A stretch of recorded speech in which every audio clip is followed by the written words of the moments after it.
No.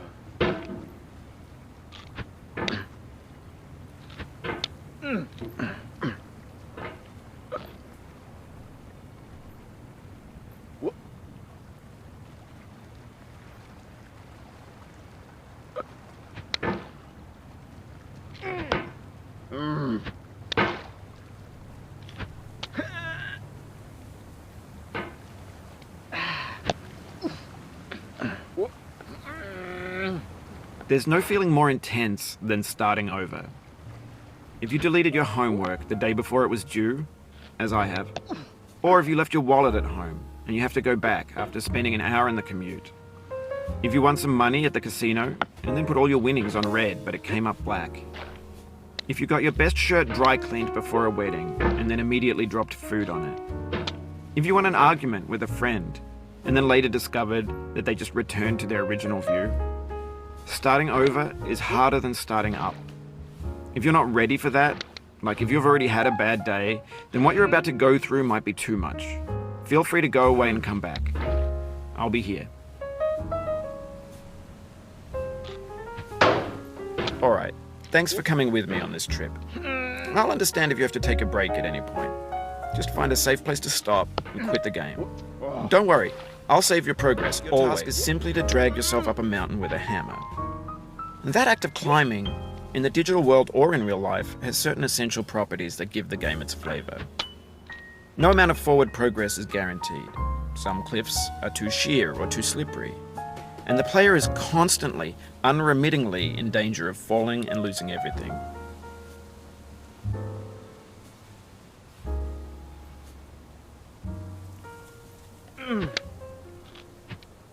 Anyway, when you start sexy hiking, you're standing next to this dead tree that blocks the way to the entire rest of the game. It might take you an hour to get over that tree, and a lot of people never got past it. You prod and you poke at it, exploring the limits of your reach and your strength, trying to find a way up and over. And there's a sense of truth in that lack of compromise. Most obstacles in video game worlds are fake. You can be completely confident in your ability to get through them once you have the correct method or the correct equipment or just by spending enough time. In that sense, every pixelated obstacle in sexy hiking is real.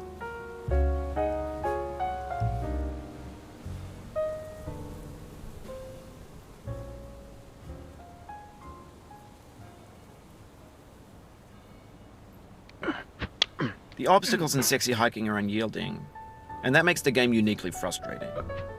But I'm not sure Jazuo intended to make a frustrating game.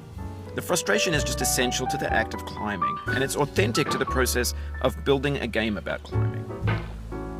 A funny thing happened to me as I was building this mountain. I'd have an idea for a new obstacle, and I'd build it, test it, and it would usually turn out to be unreasonably hard. But I couldn't bring myself to make it easier. It already felt like my inability to get past the new obstacle was my fault as a player rather than as a builder. Imaginary mountains build themselves from our efforts to climb them, and it's our repeated attempts to reach the summit that turns those mountains into something real. When you're building a video game world, you're building with ideas, and that can be like working with quickset cement. You mold your ideas into a certain shape that can be played with, and in the process of playing with them, they begin to harden and set until they're immutable, like rock.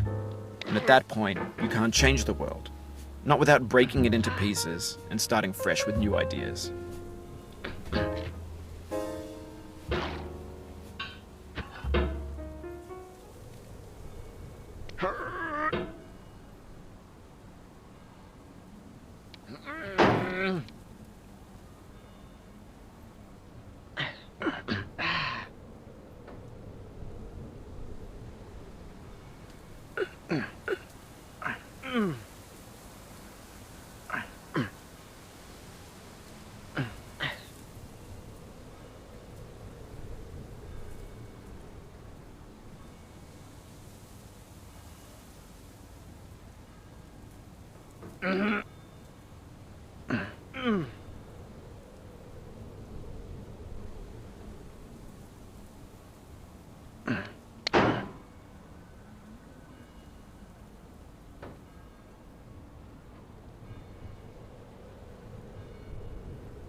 Oh, you just lost a lot of progress.